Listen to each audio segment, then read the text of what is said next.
So, you and Campbell had a fight. Yeah, basically he called me up, and we were gonna do that show, and we were trying to convince him to play with the laptop because it's the best thing I've ever heard in my life. It's the greatest shit I've ever heard. Better than any band that I've ever heard that we've done. So we get into a big discussion about it, and I'm intense, and I have my own way of doing things. I don't like to practice, one time and get things together real half-ass. I don't give a fuck about the audience. I only care about entertaining myself. Campbell wasn't having it. He wouldn't let me convince him that it was a good idea to do the laptop, and that it was great. So he gets into it with me, and he's just saying that basically that I've changed, that for the worse, and that this whole thing is my fault. I got things saved on my phone, so I got a record of what he said. But that was all fine. That didn't make me mad. I told him I would do that with him, but I didn't think we should do it. We wouldn't be able to do it by November 1st. And I would try to find him a band. I would do what I could. He wanted to do it with this guy that I'm not going to name. You can say the name, I'll bleep it out, I promise. Derek Smith. But I didn't think Derek Smith was the right man for the job because he's a half-ass musician. And I don't like playing with half-ass musicians.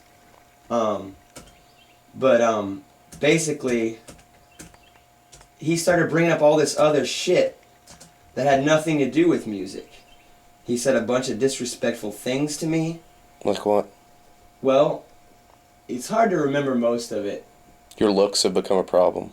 No, he didn't say it like that. He said male mannequin bullshit, which I don't understand. What am I supposed to do? Mangle myself? I can't help I'm handsome, But for a bunch of stuff that was pissing me off.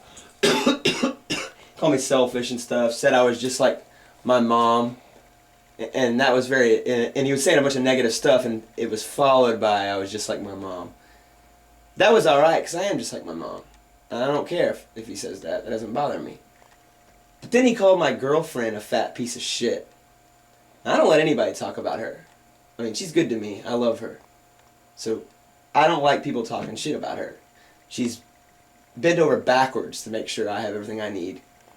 And she's even helped him in the past. With the band, she helped the band and stuff until he started lashing out and being a fucking asshole. So, when he said that, I saw red. And I shouldn't have went over there and fought him. It wasn't the right thing to do. I don't know why I let his words affect me like that. But, I went over there, and I knocked on the door, and Angela was inside. She's like, I'm gonna call the cops. And I shouldn't have done it. I was wrong for doing this.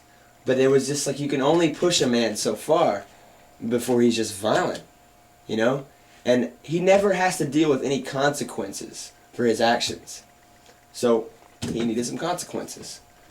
He has got to realize that he can't say shit like that to me without me getting fucking pissed and wanting to fight him. Especially calling my girlfriend a fat piece of shit. So I'm banging on the door with a aluminum broom that was sitting next to his door because I was kind of afraid because he's bigger than me and I've fought him before and I know he's powerful and I know that he could just push me and I fly and then he sits on me and the fight's over. So I wanted to have an advantage. I don't know jiu-jitsu, So I grabbed the broom, which I regret, and he came out and I just started flogging him with the broom, Boom, boom, boom, boom, hitting him everywhere I can with the broom. And he was just like fucking coming at me. Finally, he somehow got the broom from me, which is a good thing, because I would have kept beating him with it. Threw the broom. We roll around. I guess he hurt his back. I feel bad about that. On the concrete. And then we went tumbling down in the bushes. And he just got on top of me, overpowered me. And he was holding me down. And he was saying that you're never allowed over my house again. And I told him, I have no problem with that. And then I think I called him a lazy piece of shit. And that something about, I was being kind of sarcastic, being like, yeah, everything that's wrong with you is my fault. All your fucking problems, that's all my fault. And he was just saying absurd shit, like, I don't use my contacts. I've tried to get my contacts to play with him, and all the ones that know him don't want to play with him, and all the ones that don't know him, I'm afraid because of that shit, that absurd yelling at me shit. And I won't deal with that anymore. I won't deal with anyone trying to make me feel bad about myself. Again, I don't care who they are.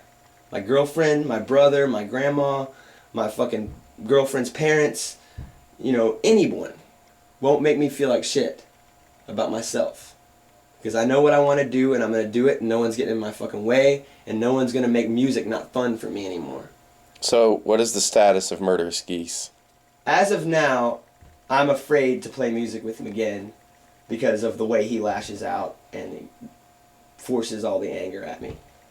I want to reconcile with him as a brother, and I want to see him do good. I want to help him in any way I can, put out his shit, maybe find him some musicians. But as far as me playing with him, I think we're just both too fucking intense. So I don't know if it's ever going to work. But anyway, so Angela came out crying, and I guess we realized how crazy we were being, and I got up and I drove off. But we'll see what happens with the Geese. I don't think it's going to happen, but maybe he can learn, and maybe I'll learn to be more considerate and compassionate to his feelings or whatever, but he can't disrespect me like that ever. And right as of now, I don't see the Geese ever getting back together.